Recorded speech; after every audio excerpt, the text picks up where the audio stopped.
Hey everyone, thank you once again for tuning in. This is the iConis podcast. Third year going strong, and we're not going to stop anytime soon. As always, I'm one of your hosts, Larry 3D. You know the joke, here it comes. Hey, I love it. And on my side, the man, the myth, the legend, my cousin, my best friend. If you see him, you say hi, but if you hear him, you know you're dancing. Bring on down, the one and only Mr. DJ Rod C. Uncle Roddy's here, people. What's going on? What's going on? Welcome. Uncle Roddy. Oh, geez, I like Uncle that. Roddy. Yeah, Hey, we're gonna work on it's that. true. It's true, because he is uncle. Yeah. Strong bloodlines. Here we go. As always, we're going to break this down. We're still going for our spooktacular month. And before we get into all of that, we got to do what we got to do. As Rod would say, commercial break. Here we go. Manners make it the man. So first and foremost, if you got to go and get a comic book from anywhere you want to jump into this genre, one of the best places to jump into are comic book stores that we know. One, that's Wow Comics out in Kitchener with Wes, Ramon, Sydney, and Wes, Ramon, Sydney, and Chris. Oh my gosh, I got tongue-tied. If you're for our friends out in Montreal, please go and check out Check Swing Comics with Trevor, Dom, Pierre, and Pierre. Tell them we all said hi. If you go in there, you mentioned that you heard about them on the iConis podcast, they will take care of you. Also, our friend Miss Brandy Ford, who has her magazine, The Writer and the Wit, please see the link down below that is coming out right now. And you can also catch her on the radio. So at 4680q.com, you can find Miss Brandy Ford, and she's on there Mondays and Wednesdays at 2 p.m. and on Saturdays at noon. So, tell her we said hi. She'd be great to hear that. Also, the guys I roll with all the time, that's a touch of gray matter comedy. So that's myself, Dave Sokolowski, and Zulf Ali. We're doing shows here. We do fundraisers and all that stuff. So please keep an eye open for that. And Larry, how do we find that? Well, good question. You go to my website, barry3d.com. It has all the listings for the stuff I do solo with a touch of great. This show included too. So if you want to know what's going on, that's the place to go and check it. And on that note, if you want to do what we do and want to do your own podcast, go to Podbean, check them out. You can start your own podcast on any subject you want to do. Very easy to use and great to build up your own library. And of course, if you're starting a podcast or anything you're doing, you're going to need a graphic designer. And you got to go to the graphic designer we use, the man, the myth, the legend, the unseen member of this crew at times, but you see his presence for everything we do. Rod, who am I talking about? J. Bird Digital Art. Mr. Jason Reese, thank you once again. You tell him you heard about him on the iConis podcast, and he will give you a discount on any work needed, and that is worldwide. All right, just like Pitbull. Okay, Mr. Worldwide. That's how we do in the electronic age. You see it, you hear it, you enjoy it, support it. I think that's the quickest I've gone through the ad. Now, the only thing I'm going to ask is one simple thing. If during the show, you're seeing the show, subscribe. That's it. Subscribe to our YouTube page and subscribe to our Podbean page. You can see the links here. They're down below and all over. So every click helps this show grow, and we want to get this show to grow on both mediums. All right. Thank you. Now, Rod, where can we find you? You can find me, as I say, on the World Wide Web. You can find me on the Instagram at Mr. Rod C, MRRODC. You can find me on twitch.tv/DJ Rod C. You can also follow me on the world of TikTok. Talking. DJ Rod C1. DJ Rod C1. One. Let's go. That's a beauty. That is awesome. So make sure to always show the support, because we show the love. So show the love to everyone we mentioned and even more. And we're still waiting for people to send in pictures from inside of your favorite comic book store. Find our links down below. Hit us up on our socials. Let's go and do it. You can always find my socials and for this show too through barry3d.com. All right. On that, for the month of October, as we draw closer to the date on the iConis podcast, the icon is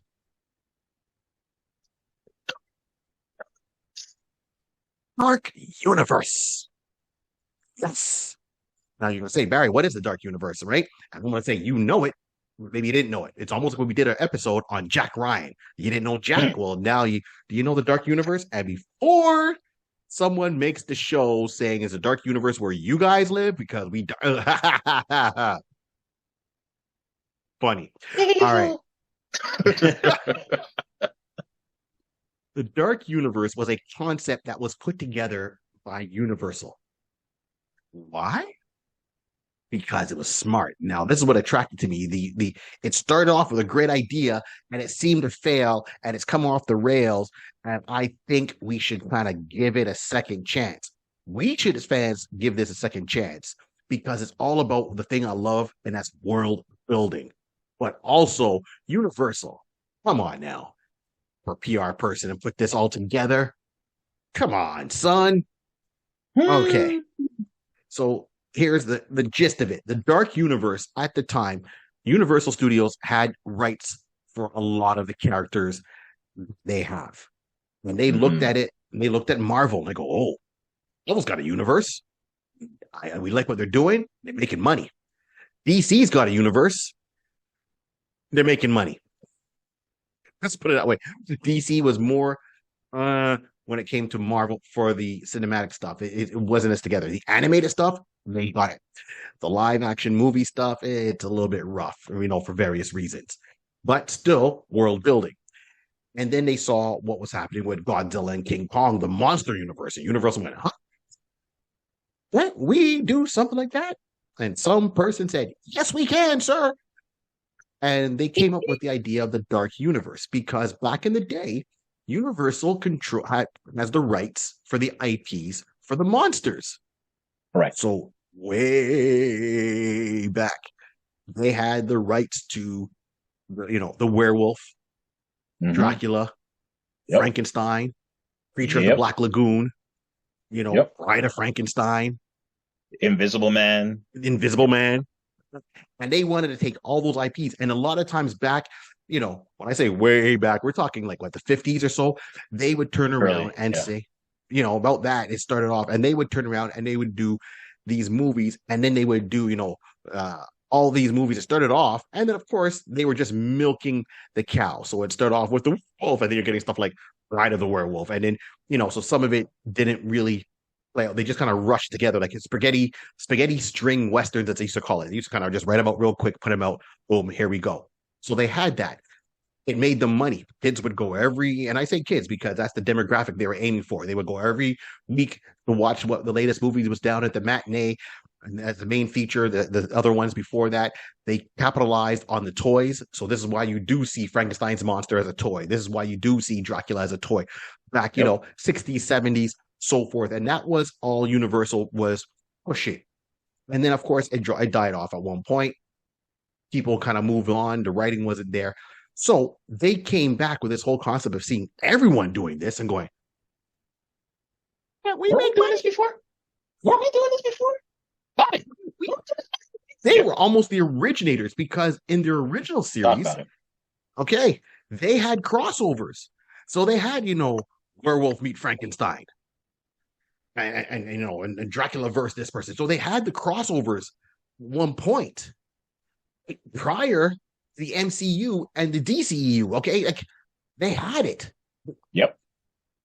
Even prior, I would say to the Godzilla movies with the crossovers. And Godzilla was there, but I'm talking crossovers. So back, people today, anyone that's listening to this show, if you were a certain age, either you're in a golden age right now, or this is bliss, seeing all these crossovers and team ups and so forth like that, or you're like, yeah, the biggest crossovers we had in the past was Godzilla versus King Kong. The presses. These two IPs are in one movie, there. Or you get the monster universe where you had a werewolf fighting Dracula. Oh, hold on. I'm there. We got teased with Jason versus Freddy at one point. Oh, okay. But we've never seen a Jason, Freddy, Candyman, Michael Myers crossover. Oh, yeah, that's definitely, that would have been a lot of people would have pulled off for that. A lot in the 80s, mid 80s, late 80s. A Freddy. Oh yeah, that would have been a like, take my money, take it, take it. Yes, Absolutely. Even guaranteed. so now, because all those actors who portrayed those last ones I just mentioned are still Hmm. alive. Yeah. Still alive. They, okay, right? They would still, you put them back in costume one more time. Right? Nightmare Throwdown.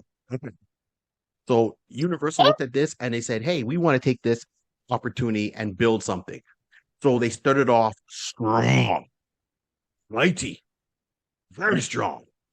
And they got a group of actors together, and they even did all the promo just for it, which blew my mind.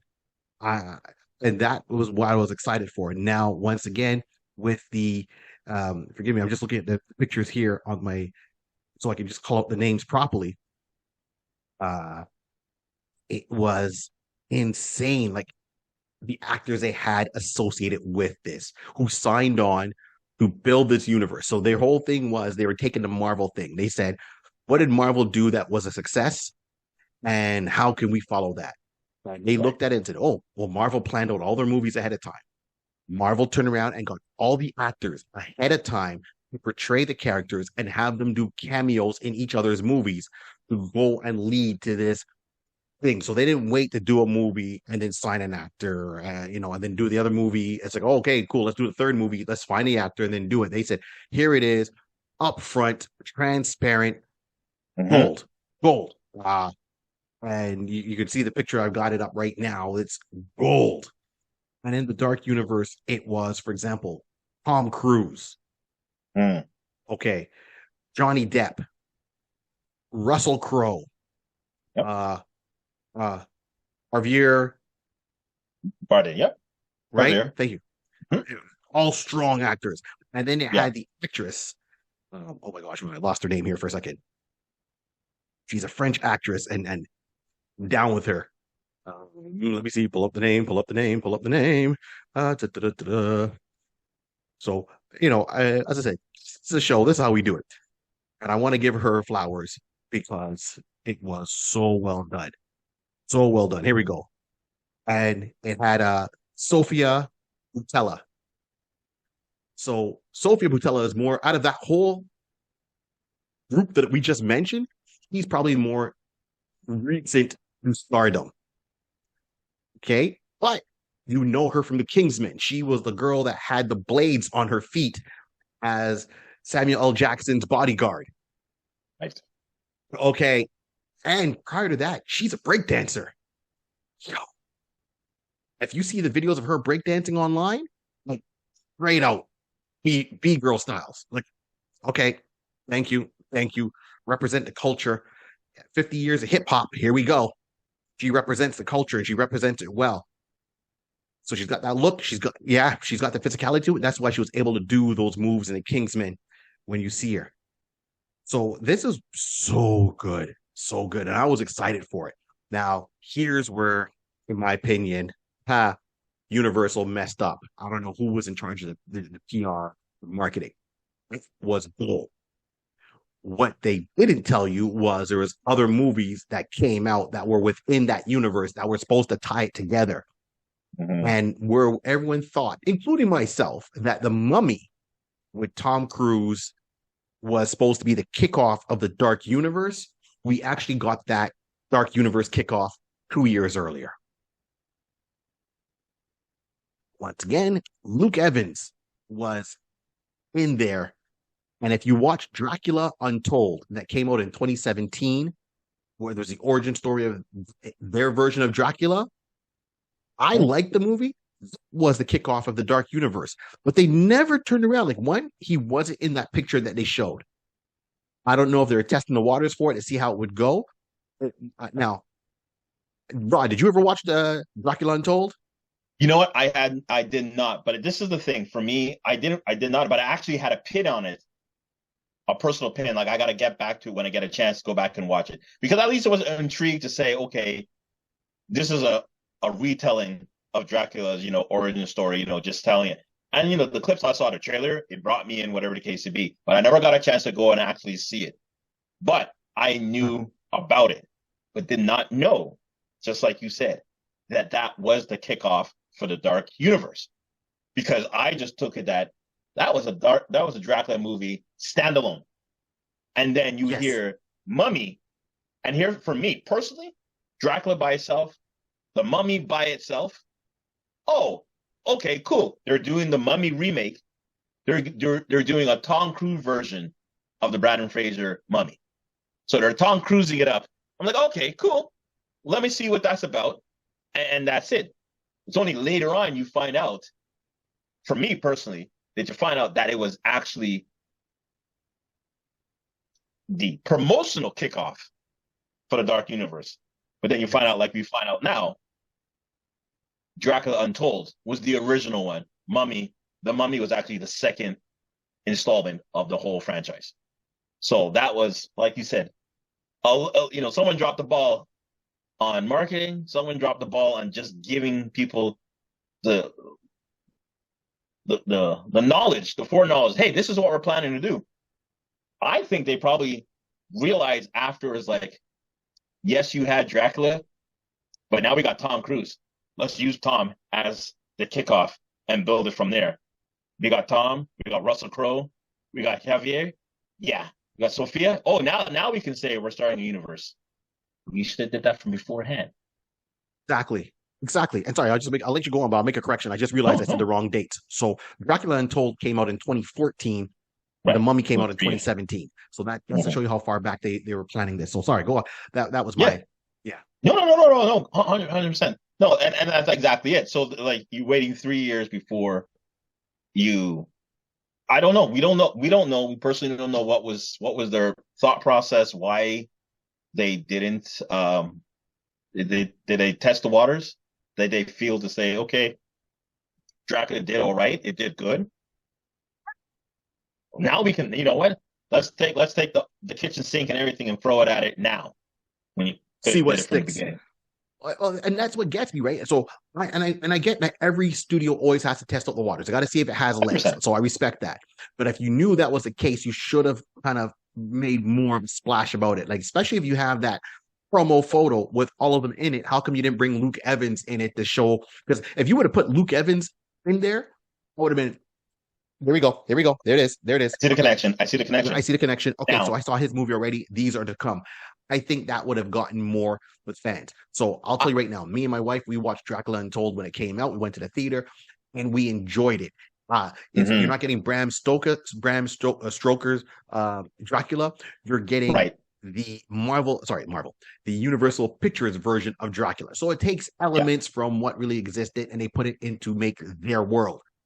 right. And the way that movie ended clearly deserved the sequel. So I mean, no spoiler. It shows Luke Evans Dracula going from being a medieval knight trying to defend his land, from a supernatural influence, Hmm. defend his wife, yeah, as it really stand the test of time, right? And he was fighting against, I guess, if I remember right, it's been a while, like the supernatural influence was like almost not Dracula, and he was fighting against the one before he took over that role. So a lot of it happens in the past. I would say, as an origin story, it was fun to watch. The effects were fun. Story was it had me pulled in, and I would say this is more positive than negative for a first crack at something like that because we never got it from that view. All the time it's Dracula, he comes out from the crypt. Now we get to understand the character, sympathize with the character, and then root for the character. And Luke Evans has done a lot of stuff. He's done a lot of period things. He was in the Three Musketeers, one of the Three Musketeers remakes, and he did it well. He has that look to him, and he does it so well. So when he goes in there to the very end and he takes on finally the powers of Dracula or the supernatural to defeat what he was fighting to save everybody and kind of get revenge. Okay, said and done, and then he moves forward to do what he needs to do. And it's only at the end of the movie that you see kind of time warp into present day, and he sees a girl that reminds him of his Of wife, his, and it's like, of, okay, but yeah. because we're dealing with this, maybe it's reincarnation.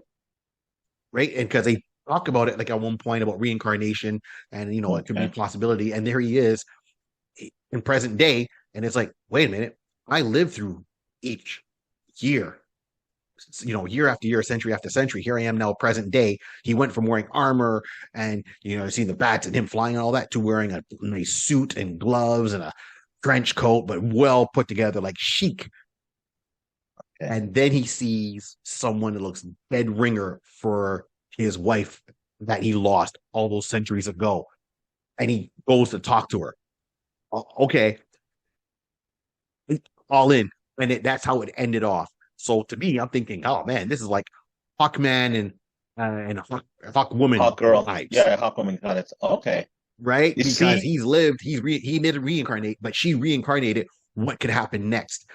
And then, I was like, okay, well, hopefully this movie does enough dollars that they would do a sequel with this. Now, just like the Marvel Universe. The Marvel Universe, give your flowers, we said it again, to Wesley Snipes. Without Blade, I know they said there was Marvel movies before, but on the cinematic part of it, on the big screen, if it wasn't for Wesley Snipes and Blade, Marvel would have been would not have been what we have right now. okay. Okay. Okay. Mm-hmm. My head is just going through. Like I said, I never got a chance to see Dracula Untold. Right. I was wondering what would have been the connection to bring it to modern time, because again, that's a period piece back in the days. Now that you basically gave me the last act, the last scene, now it Yes. makes sense. And this is where I would say, unfortunately to say Universal, this is where you dropped the ball. You should have. Okay, I'm thinking what they probably were doing, what they were thinking. Okay, we're gonna make that timepiece start off there, fine. Unless you saw the movie, no one's gonna know there's a connection to the modern time, right? True. But you have that as a surprise piece. You have oh my gosh, we're in Twist modern ending. time. Yep. Okay, that's no problem. You should have either put something relatable in the Mummy, like you said. Either you put a picture, but you didn't want to give away. I'm playing devil angel advocate. Whichever side you want to look at it from. That okay, maybe you didn't want to give away a little, secret movement that you have Dracula coming in the forthcoming movies. But I'm now going to have to go back and listen to The Mummy and see, because the only person who would probably say something about Dracula would have been Russell Crowe, Dr. Jekyll and Mr. Hyde character. So now I'm going to have to listen. Did he say anything? Because that'll be anywhere in his script. As long as he makes a reference to Dracula, that would have been the tie-in. Don't show the picture. Like you're saying, I would agree. I would have wanted a picture there as well in the forefront, but now that I'm seeing what they're trying to do, keep it hidden. Fine. There's other monsters in the world. Great. No problem. He should have said there was a time period that there was this individual, this count, who was a vampire of the night, or something to give you the, So now I'm going to have to go back. So I may not give them a full, just yet. Because maybe across the eyes.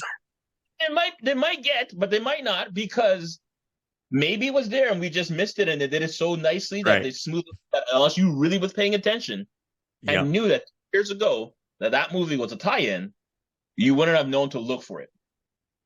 Or if you heard it, you wouldn't have thought 3 years before. You would have thought, well, maybe 3 years in the future, in another movie, upcoming movie, will make a Dracula appearance. And then when anybody sees it, wait a minute, isn't that saying, ain't that Luke from? And then their eyes will blow up.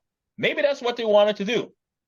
So as much as you want, I just want to give them the, I'll just hold it in, because now I'm going to have to watch The Mummy again to see if there that reference. If the reference isn't there, and that's all I'm going to say. Right across the eyes. Done. Lightning speed. No, exactly. No, seriously. Okay, we don't promote any violence or anything like that. Let's make that stipulation right now. No, we don't. We're just saying. A virtual. Why you missed out? But that's the whole thing. I will say, when we discuss, when we said we discussed, we're going to talk about the Dark Universe, and in thinking that we're starting, I'll say me thinking that I'm starting with The Mummy. There's one before. Where's the correlation? Where's the connection? And because I didn't, like I said, I always was going to watch a movie. I like my horror to a certain degree, but I don't run after it like 3,000 miles per hour. So that's why I was like, I'll get to it. Putting a pin to that conversation to some more, we'll realize who else is in this universe that they have. Yeah. And that's what I thought was interesting. So you got Dracula Untold, and we talked about that. Now we go a couple of years, you're saying, and we get The Mummy. Now the actors that were in there and the roles we said, Russell Crowe. When I heard about the Dark Universe, how they were building it, and then watching The Mummy. Now, first of all, that's another thing that I think Universal should have done a lot better. They should have explained that this was not a reboot from the Brandon Fraser Mummy. A lot of people said, "Oh, it's a reboot because you see the name." It was not a reboot. This is not a reboot. This is just our IP. Right? That's what they should have done. They should have sold that. I think people would have got behind it because, as you said before, people are done with reboots. So if they would have come out and say, "Hey, this is not a reboot," and do the press junk and say, "It's not a reboot of the Brandon Fraser Mummy. This is our IP we've had from the 50s. Here we go." So just because it has the same name, and I get that, I can see where it was, but that wasn't what they were trying to do. So then you get Tom Cruise come in there. Now, and I go back, Russell Crowe's role in this is picture, for a lack of a better, explanation. Russell Crowe is playing Dr. Jekyll, Mr. Hyde in this universe. And he was going to be seen, in my eyes, as the Nick Fury of the universe. He's the one that goes and ties all these characters together because he has the organization. He's got the brains, he's got brawn that you know of, and he's the one that's supposed to crisscross in all of these characters' movies until they get to the big conclusion, having what we would say the end game, Avengers Endgame. I'm wearing my Avengers shirt, so my Avengers Endgame scenario. So each person was supposed to have their own movie. Russell Crowe was supposed to show up in a small role till he organized them to fight whatever main evil they had to deal with. That was his role. You see him in The Mummy with Tom Cruise. Now, with Tom Cruise in The Mummy, that was, what we got and what was written was two different things. So Tom Cruise, unfortunately, and I say this, and all due respect. So, Tom Cruise and the writer. So the writer and the director was Alex Kurtzman. So Alex Kurtzman wrote out the script for The Mummy. All is good to go. Tom Cruise is going to play in that role, the curse of the mummy. That's really what it should be, and going forward from there. And he's like, okay, fine. And they got all that ready to go. And just when things are about to kind of kick off, and once again, I'm looking up for the girl's name who plays the mummy. Sophia.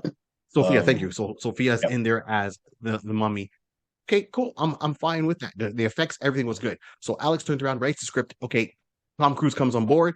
Tom Cruise is coming off from his Mission Impossible run, and he's like, I have a couple ideas for how I want this movie to be. Because he's Tom Cruise. Tom Cruise got the big boy pants. Starts kind of, let's change this scene to this scene. I think this scene should be done this way. This scene should be done that way. This scene. So he essentially rewrites the script to what we eventually got, which caused him and Alex to have some tension on set. And Alex at one point was like, okay, you know what? I'm done with this. It's like, this guy's kind of rewriting everything we had going. That was, once again, I like Tom Cruise. And it's not a knock on Tom Cruise, but in this instance, I think that I would have liked to see what the original concept would have been instead of Tom Cruise coming in there and changing or rewriting certain scenes. That is what I would like to see. And don't get me wrong, I still enjoyed the Mummy movie for what I got. Did we get the famous Tom Cruise barrel chest run? Yes, we did. We have some, Tom Cruise was doing a little bit more humor and tongue in cheek. Yes, he did. More than what we see. Usually when he plays Ethan Hawke, he's more serious. This one, he was a little bit more, collateral damage. He was more serious. This one, he was whimsical. He was night and day. Yes. He was night and day. That's he it was he right there. was Night and day. he was literally trying to find that balance. Maybe not as whimsical as Night and Day, but Right. he was up there that made you like, okay, so we're not definitely getting the Brandon Fraser realizing, okay, you're the one who has the situation, the curse, and that's why finding out that the original concept was the curse of the mummy, which now plays out it plays out much better. That thinking like we're expecting it to be like Brandon not even Fraser's. say we wanted to like the Brandon Fraser one, but we thought the scenario is going to be on Sophia. Everything is related to Sophia being the mummy, being the one who's coming back from the dead, and that kind of scenario, being Mhm. resurrected and everything like that. No, he's the one who's cursed. So Yes. now it takes a whole spin on the whole storyline.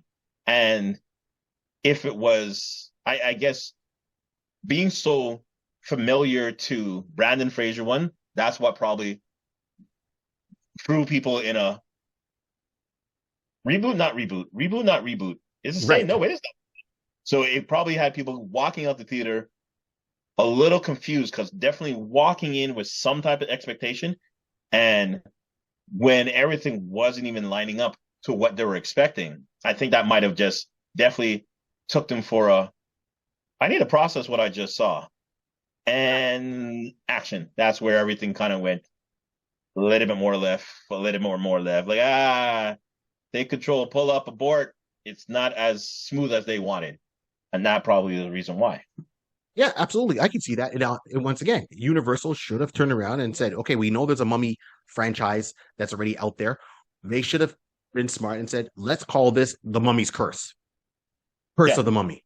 That some there would help, make a division between Brandon Fraser Mummy trilogy 100 and what they were 100%. doing right now, because essentially that's exactly what this movie, it would have given a true identity to the movie. You wrote the Mummy's Curse or the Curse of the Mummy and you watch that movie with that name in the back of your head.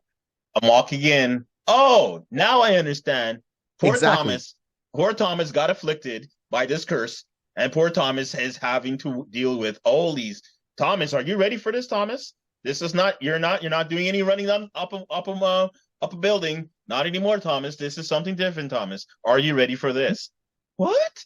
Thomas, how is he gonna do this? And everybody be like, "You can do it, Tommy.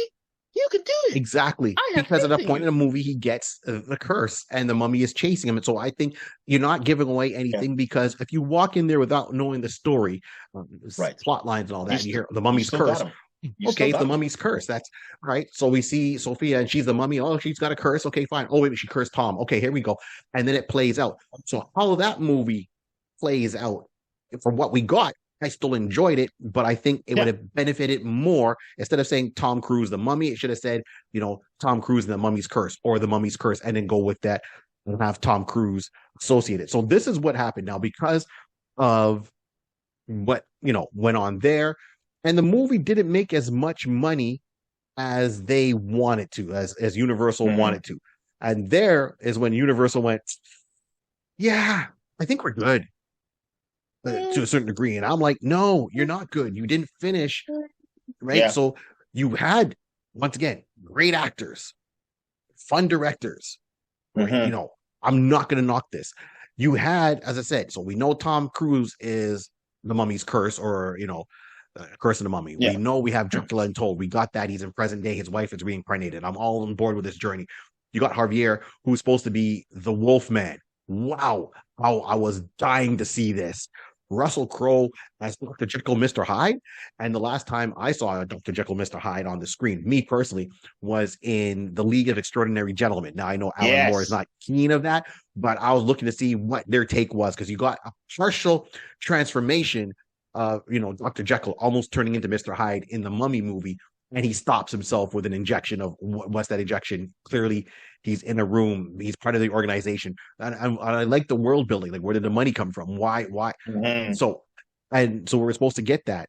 Johnny Depp was supposed to be the Invisible Man. Last time I seen the Invisible Man prop, is once again there was an Invisible Man TV show, and I wanted to know if they were incorporating that kind of theme where he injects himself, and then or has an experiment and it goes and he turns invisible, and he has to walk around with bandages on his head because he's invisible 24/7 until he takes off his bandages and eyeglasses and trench coat, then he disappears.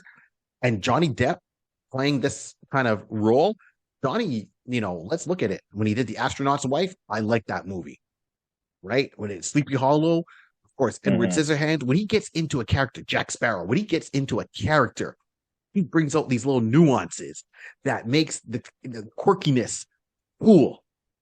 Johnny Depp as the Invisible Man, it would be nice to see him portray that, because he would have been up for the challenge. This is like an actor who would say, okay, so I'm not on the screen, I'm invisible, but I gotta still act a certain way.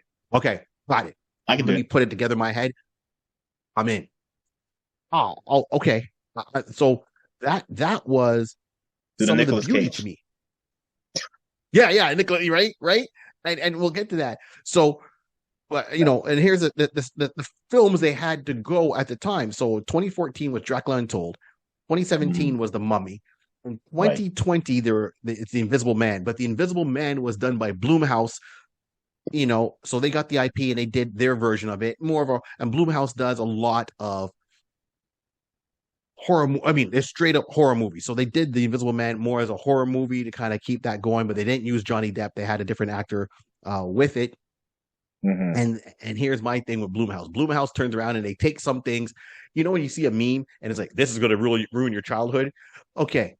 So, they did stuff like Winnie the Pooh horror movie. Like, really? No, not Winnie the Pooh horror movie. Okay. Who's spoken what? No. But, was it the banana split TV show, and then made them animatronics and then put them in costumes and made it a horror movie. This was a kid's show, and you turned them into a horror movie? What are you smoking? No. I think there's some things that should be off limit. You don't. You want to do your reboots of Starsky and Hutch? Okay, fine. You want to do your reboots of other IPs? Okay, fine. But you're taking a kid's show, the Banana Splits, because any kid that grew up, we grew up with the Banana Splits. We see it like, oh, okay, got it. And all of a sudden, like, oh, you forgot about us. I'm like, okay. No. If anyone who's like, a teenager now or early 20s and watch the Banana Splits and they Google Banana Splits or go on YouTube, they're going to see a whole live action thing that has nothing to do with horror. And I'm like, how that we don't make the connection. So Blumhouse did The Invisible Man. And then here, just recently in 2023, we got, Renfield, which was Nicolas Cage. So let's go. Yeah. I don't know about you. I haven't got a chance to see it.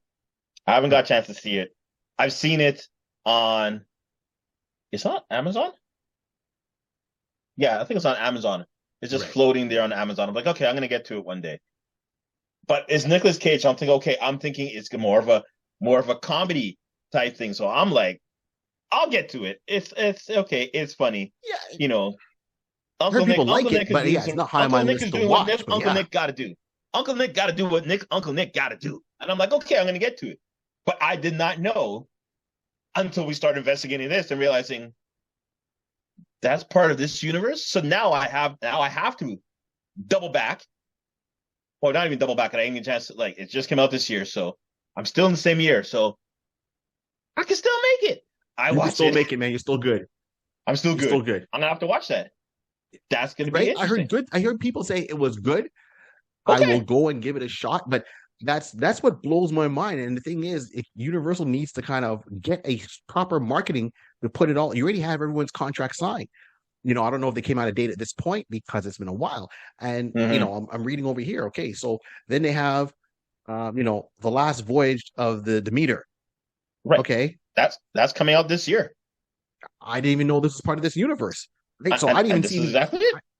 I didn't even see any promo stuff for it myself. Maybe it's out there and I just missed it. And then there is an untitled Universal Monsters film for 2024. It's unreleased. It's in pre-production. It's going to probably get pushed back because of the writer's strike, actors, strike. Actually, that just finished, huh? That just finished a little just recently here. So, projects probably got delayed, but I'm like, okay. The last time I saw a monsters movie, I think it was The Monsters or Monster Inc., where it was Corey Haim or Corey Feldman, one of them in Monsters. So he's a teenager and he's got his sister, and all these monsters come into their town, and you have Dracula, werewolf, the creature from the Black Lagoon, and it's Mm. kids fighting monsters, but there's a story to it. You're right. I remember seeing that trailer. I remember seeing that Yes, and trailer. that's a movie from way back. Yeah. And I watched that and I enjoyed that movie. And I'm like, how come Universal doesn't do more with that? And at the end they had to go through a whole thing to kind of banish them to another dimension. Fun, fun. And then it kind of just dropped off. So that's where it comes in. And then so I said, then movies to be announced that they have. So it's in development. And once again, part of the Dark Universe is the Invisible Woman. Because if you watch the Blumhouse version of the Invisible Man, he's kind of stalking his ex-girlfriend or something like that. And it's very yeah. Okay. Then they were going to get into the Wolfman finally, and then it's Van Van Helsing. Now the Helsing. last time we had a Van Helsing movie was Hugh Jackman. Right. It's not Hugh Jackman. It's going to be probably somebody else coming back doing Van Helsing. Oh, you didn't know? It was supposed to be Tatum. Oh, Tatum. Channing Tatum was supposed to be doing it. So that was when my little research, I came across that as a quick glimpse. I'm like, oh, okay. Is allegedly that was, at least he was on a short list, I guess, to do it, or respectively, right on the short list to get it done. But that'll be interesting again. The last one was, Hugh Jackman, and I like that one. I found that, like, I have no problem, no word of a lie, watching movies, watching TV. If Van Helsing is coming on, if I didn't catch it, like, oh, it's coming on in the next half hour, oh, I'm watching it. Or if I'm in the middle of something, I'm channel surfing. Van's gonna get a watch. I can watch Van Helsing, no problem. So yep. I personally like that movie. So with that, is this gonna be? I doubt it's. I guess by story wise, it's going to be a reboot. But fine, whatever the case to be, and we'll see where it goes. I just want to make one quick little note though. That at least I gotta go watch it. Now I need to know the timepiece. I don't know if you know the time period for that, but at least on the list we said there's Dracula Untold, there's the Mummy, there's the Invisible Man, there's Renfield, then there's the Last Voyage of the Dementor. I just went and checked. It came out August of this year, and it is a timepiece of like a ship basically traveling the Black Sea. So this is a timepiece from back in the days. So this may be something again that they do the same thing, like unbeknownst to us knowing, like Dracula Untold, do a time period, and at the last scene, we're up to date. So gotcha. I don't know. This now I'm gonna have to go look and see if I can find it to see what they did. Exactly. So at least this is what we're saying. Like, we got a couple. There's still like 3 more that's in development. Right now. Let's see how it works out.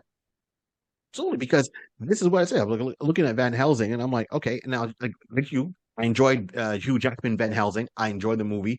To show you how much I enjoyed the movie, before the movie or after the movie got released in theaters, I can't remember if it was on DVD at this point. Two IPs did this. They released cartoons with the original actors doing the voices. Van Helsing was one of them.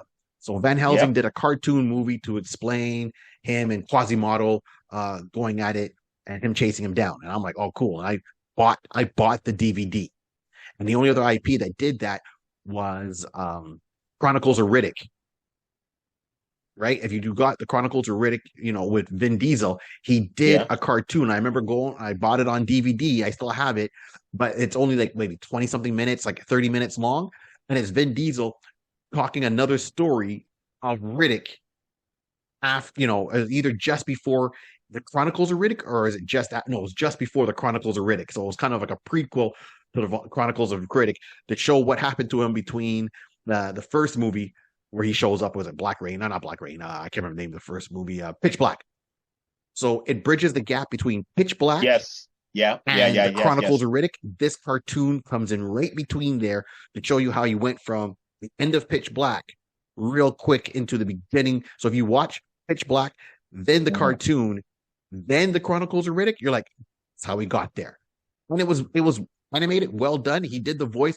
So Vin Diesel was smart to kind of keep that world going, and he wanted to build more on that world. I don't know what happened. Then he got back to Fast and Furious. All right. One man can only be so many places. And then he did the Triple X. But so that's what I liked about Van Helsing. So that was the cool thing. Now I know there's a whole lot of stuff in development, TBA, Mm-hmm. and it might get made, it might not, things change.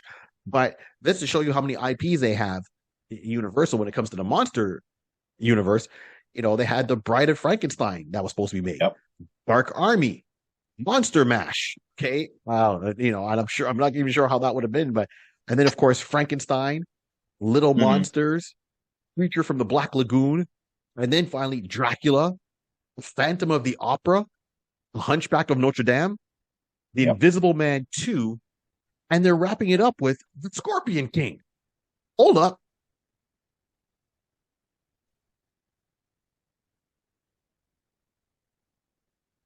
Dwayne Johnson, Scorpion I guess so. King? Well, they have the IPs for it.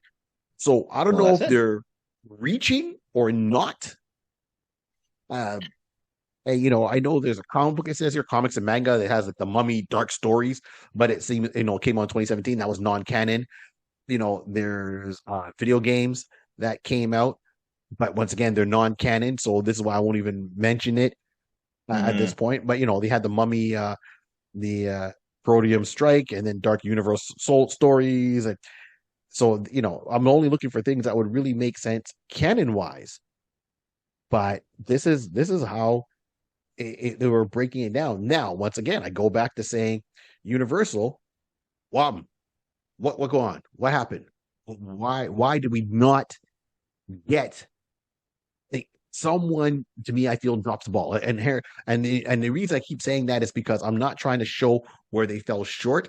I'm trying to show that you are onto something. You And have as a fan, I'm excited. And I know, Rod, you're not a big horror person, but these no, weren't no. really. Well, when I say horror, okay, But let me yeah, go ahead. right. Let me correct. So there's horror, and they call it horror. Horror movies, suspense, leading up to something, fine.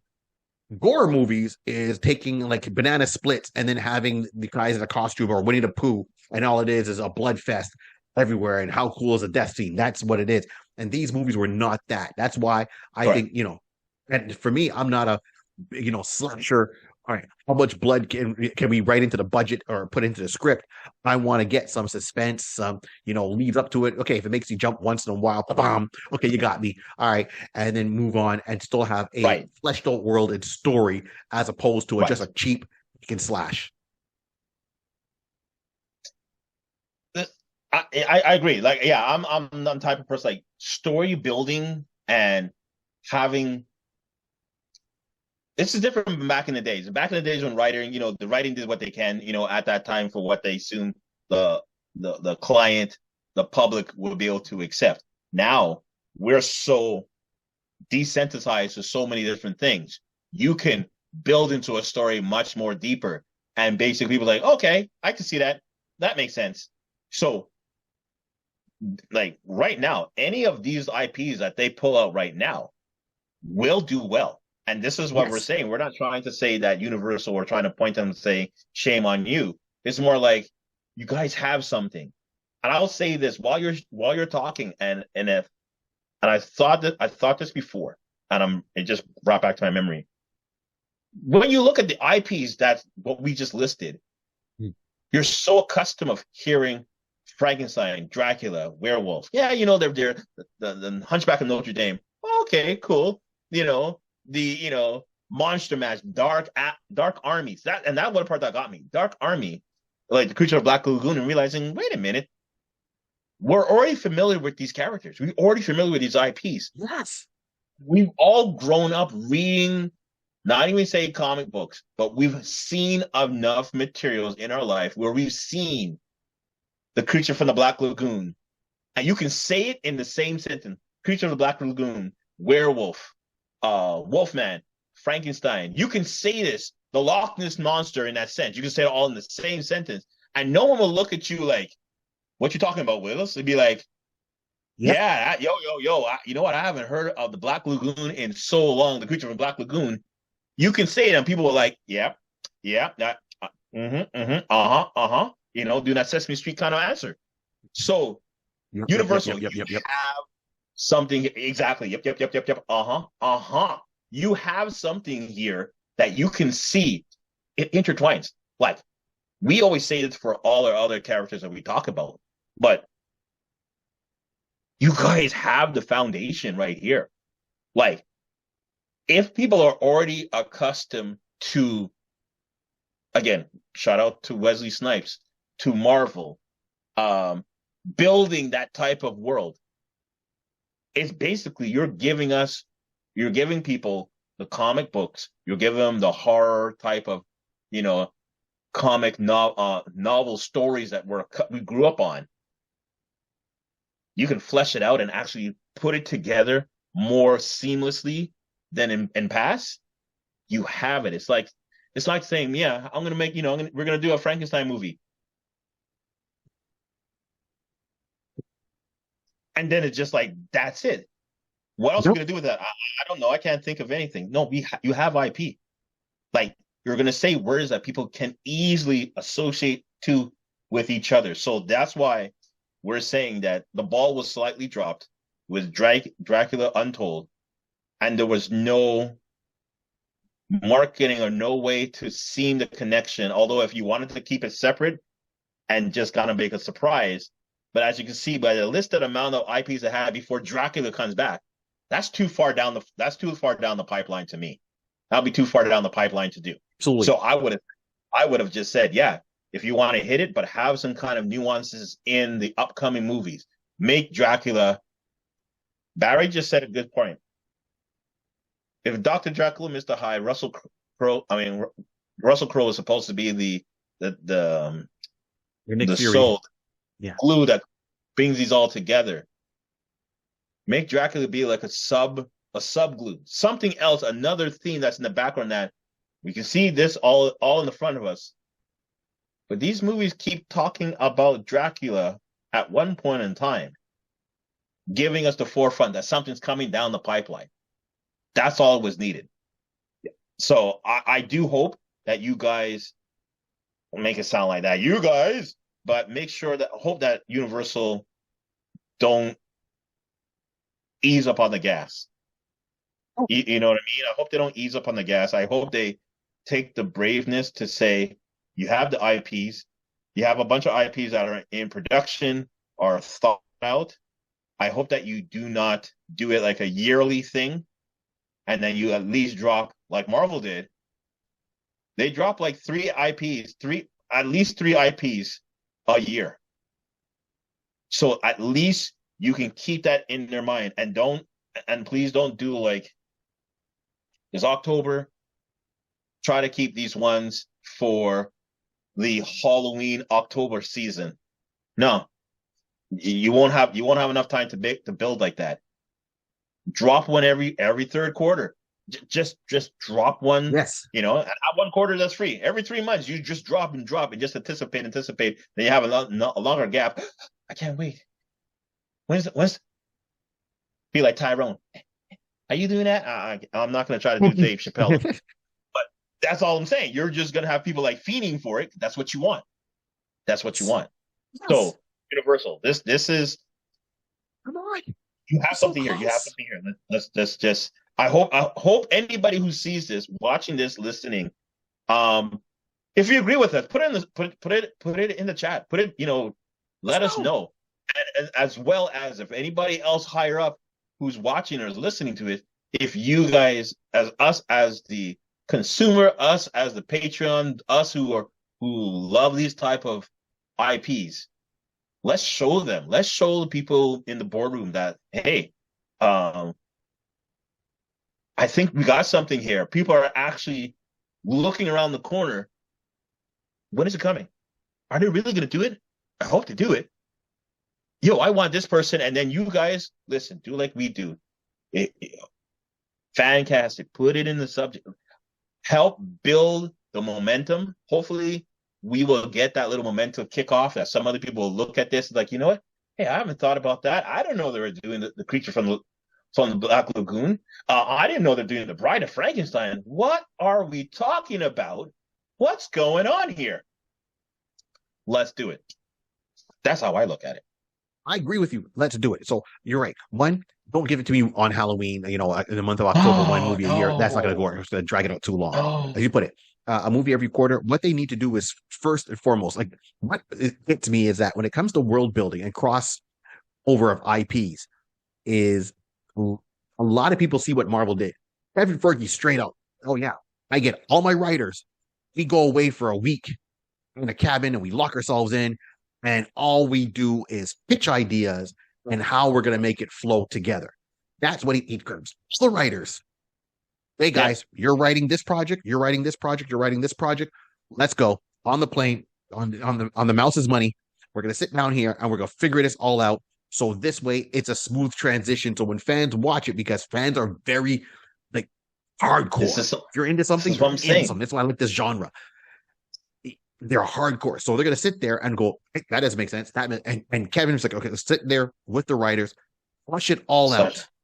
Yep. And then say, okay, what's the projected dates we can do this? And then they start filming multiple projects almost simultaneously, or they crisscross over each other. And you got the actors having to bounce here and there to when they release it, you get a full fleshed out world 100%. and it all makes sense. And that's what Universal has the money, and that's what they did not do. Now they can still do that. So one, they're going to get all the writers for all these IPs they want to do. Instead of kind of doing one and haphazardly going, oh, we'll do the next one soon enough. They got to get away from the old thinking of making movies. If you want to do just a one and done, you stay and do what you want to do. If you want a world build and you want to have your IPs crisscross with each other in this world you're building, then everyone's got to kind of sit down at the table, no interruptions or no distractions, and say, okay, we're working on this script. This is the ideas for our script. And someone's going to say, okay, but what's the tying element? Where does your character fall on the spectrum from good or bad, anti-hero?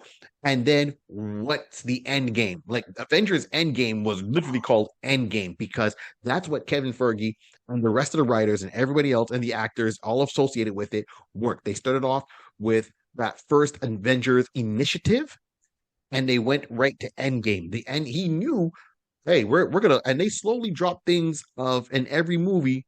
Thanos is here, Tesseract, this gem, that gem. Okay, leading to a 2-part Endgame with Thanos as the big bad, and having to overcome that. And they went through the whole snap, unsnap. All characters you thought were dead have come back. It was a whole grandiose scene. So we are getting origin stories. Got it. What is a common element that's going to bring them together? And if they're all together, and the way Russell Crowe's going about it, it's almost like Hellboy with his association, where he's working with monsters to fight another evil. So it's like almost evil looking to fight true evil.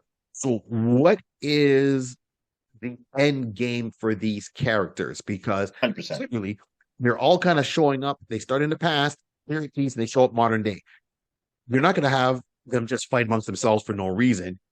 You need to have an end goal. So are they, when I watched the Monsters movie with, back in the day, you had Dracula, the Wolfman, you had Frankenstein, Creature of the Black Lagoon, they all popped up, did their thing. And then the end goal was to banish these monsters to another dimension so they can never come back. They were the bad guys. Yes. No. Okay. Yeah. Sorry, Rod. So that was the end goal. So if you're having Dracula, now when you see Dracula and Dracula Untold, he's not a bad guy. He's trying to do the right thing. Then he sees the reincarnation of his wife.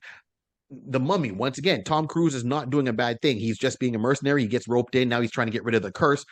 And he's got his sidekick who's, supposed to be dead and all that. And now he has to get rid of the curse. Okay, we know Russell Crowe's in there and he's got the organization. So you don't make an organization to just track people. You have to have an organization to track and use them to fight something bigger coming. And we never got an idea what that bigger threat is to the dark universe. Until we do that, you can make as many individual movies as you want, But if you don't show me why they're all going to unite together to either Group A fight Group B, is there an artifact in there that you got to destroy that will cause it? Then we're not 100%. going to have the full closure on that. So that's my 2 cents. Now, with that Yeah. being said, I want these movies to happen. I was excited when I saw the promo picture with all the actresses and the actors and actress in there for the Dark Universe. And then I think, wait a minute, you missed some. Okay, if you missed Luke Evans, could have been part of it. Okay, I want to see what the end goal would have been with all of them coming up and crisscrossing in that universe, in their own universe. Mhm. Because in my head, it's like you got the Marvel universe. Okay, that's in one dimension. DC universe in a different dimension. Filmation universe, different dimension. Then you got the Hanna-Barbera universe. Okay, that's a different dimension, right? Just how you have Earth 1, Mhm. Earth 2, Earth 3.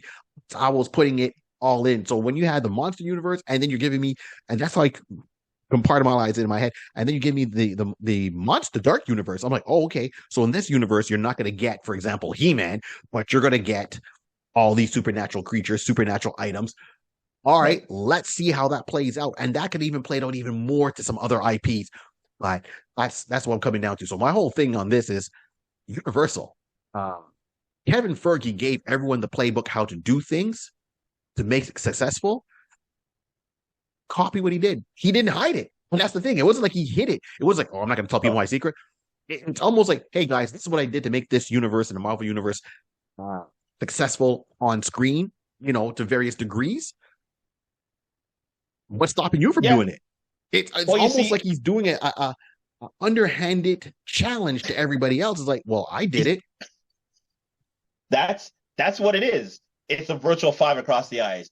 Perhaps I Yes. did it first kind of scenario. I can do it. But the scenario I will look as, some companies just don't want to say, hey, Big commitment. if another company did the same thing at Marvel, they're afraid someone else will say, hey, you just copy Marvel. But in So it reality, worked. no. Hmm. Definitely. But in reality, everybody's kind of copying everyone's copying someone else's style to a certain degree. You have more seasoning, you have less seasoning. You got something slightly different, but the concept is basically the same.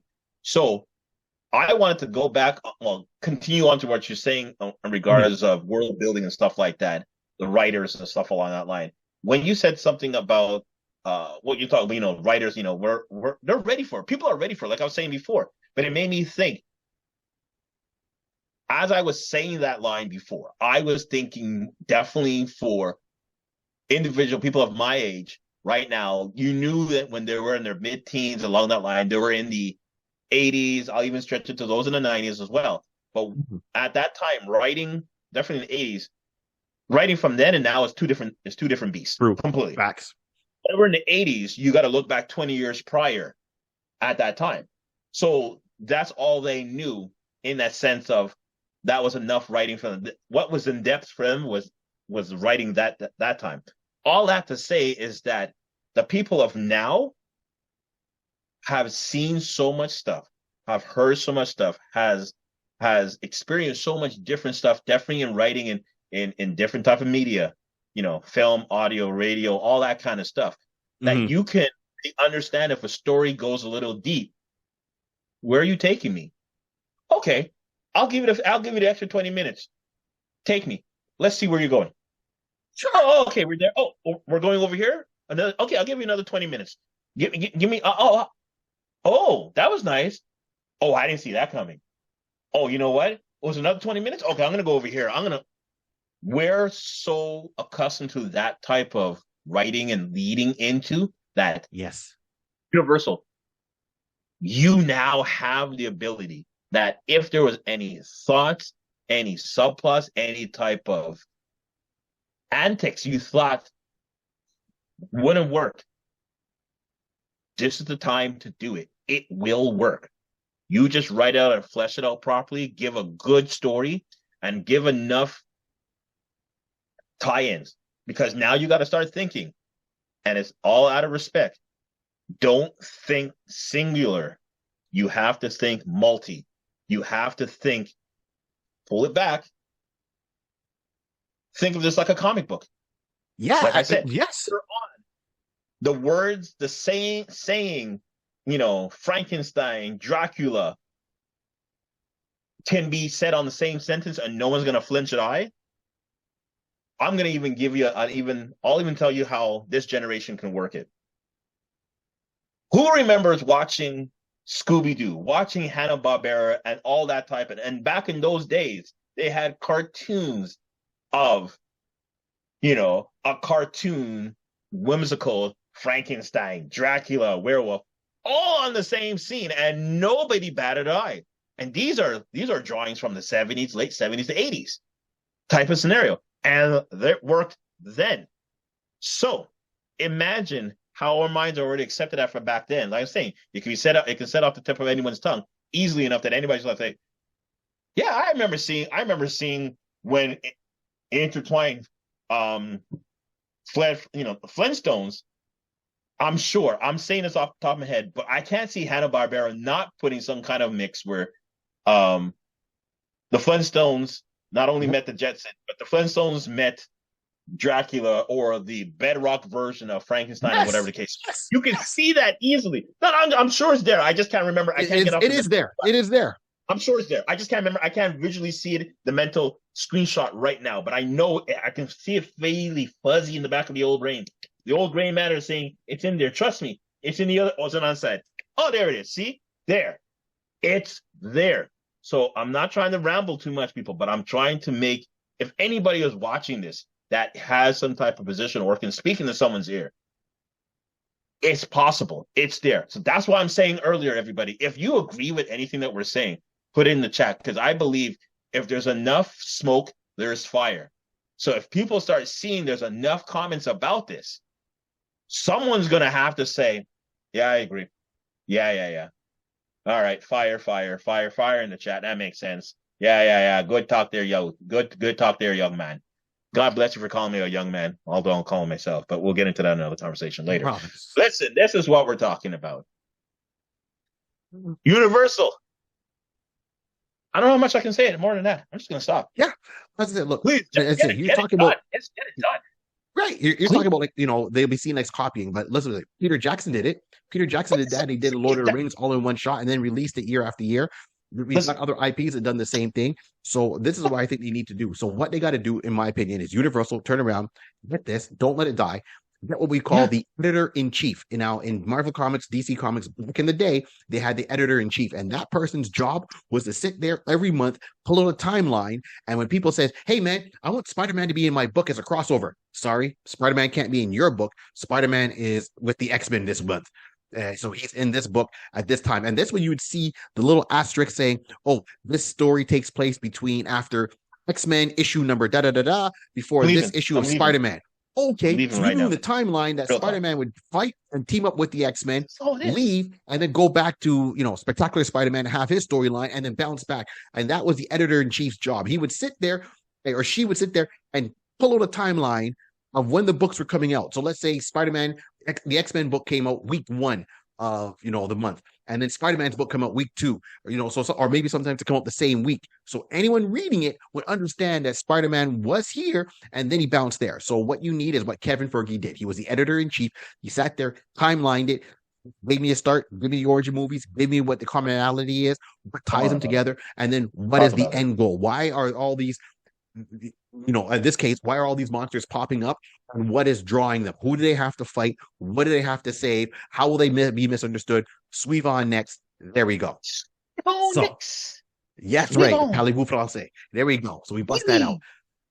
So that is my whole thing here. Rod, any last words on the, No, I'm not saying anymore, because I'm just going to ramble and babble on about it, because I talk. It's okay. I think this is probably, maybe the most that people hear you talk at times. I'm sure. I'm like getting in. I'm just trying to repeat. I don't want to repeat, but I'm just saying, listen, Universal, you got something. You have an untapped genre that people are actually in already. That's the part that I'm like, that's the part that just, like, saying that they're doing this, and it kind of like, and they'll make money, because the whole thing is making money. Let's get right down to the dollars and cents of this. The brass tacks. They want to make money. If they do it and build it right, they'll make money because they control the IPs. If you watch those shows like the Toys That Made Us, Toys That Made America, anything along those lines, if you watch stuff like Toy Galaxy, or well now Secret Galaxy, Retro Blasting, all those shows talk about old school toys, and there's other independent channels like ours who talk about it also. The only reason I'm mentioning is that if you watch enough, you will see that everyone does, at one point they'll do an episode on the old school werewolf and monster creatures and the slime pits and all that. So there's a market of people out there right now that buy these old school action figures, statues of the monsters, that if they were to do it now, team up with something like Studio 7 or team up with Sideshow Collectibles and had them redo some of the statues or toy figures in line, or go with a bigger studio like Nick Kenner or Mattel or whatever, and got them in line to do some of the figures, or even McFarlane Toys to do some of these figures tied into the movie. You'll make sales. So that's it. That's all it is. You need an editor-in-chief, you need a start, you need a middle, and you need an ending, and then you need a good marketing deal, and then you just need someone from PR to put it all together and put it out there properly, so it's not reboots, understanding what the whole thing is, because Marvel advertised it really well. DC did do it to a good degree, advertising how these characters got in there and they built up to the Justice League. So that's what they got to do. So I don't know if Monster Mash was supposed to be that, but there we go. I know Monster Mash. That's where my mind, honestly, that's where I'm seeing the title. I'm thinking that could be like the Avengers. Yeah, like the Avengers for the first issue, or the first tragedy, or something that basically saying we need to bring you guys together. I don't know if it's something, definitely has to be supernatural, but something supernatural where basically the monsters of the times need to band together to save humanity, to save the world. Some ancient tablet is been resurrected and spoken the wrong words backwards, and all of a sudden this person turns into a metamorph of the evil version. Although we're saying, you're thinking Drac and all of them are evil, they may actually been the good versions, and no, you think they're bad? Hold my beer. I got someone worse for you. The combination team. Exactly. The only thing I'll add on to top of that is, if you really want to do it, you got to do it, and what we mentioned before, right? How they did it with Van Helsing and how they did it with Chronicles of Riddick. Maybe give us a cartoon. Maybe give us a cartoon that's going to show and reboot the story, and then do the rest of it on the big screen, so fans would have that. So that's my 2 cents there. Rod. Yo. That's it. Ladies and gentlemen, this is Dark Universe. Hope you enjoyed. Please, as we always say, share, subscribe. Hopefully in that order. That'll work out. Whichever is closest to the right clicking. No, you know what? Like, subscribe, then share out. Right. There we go. Yeah, and I'll just say this as a quick tidbit. So I know I'm wearing my Avengers shirt, right? Why am I wearing the Avengers shirt? Because once again, here you go, proper IPs. Why? Because Tom Cruise wanted to be Iron Man, but they went with Robert Downey Jr. Okay. Either way, I'm happy with either way how it turned out. I'm not knocking Tom Cruise as Iron Man, but I'm just saying that Tom could have been a part of this universe. He wasn't. He was a part of that universe. Let's use it. Okay. On that note, this whole world was started by a pencil, a piece of paper, and lots of imagination. Keep on dreaming, and make sure to check your treats. We don't know who's out there. You might get taken in by, pull out the scorpion ring, and at least you have an arm. All right. Have yourselves a good evening.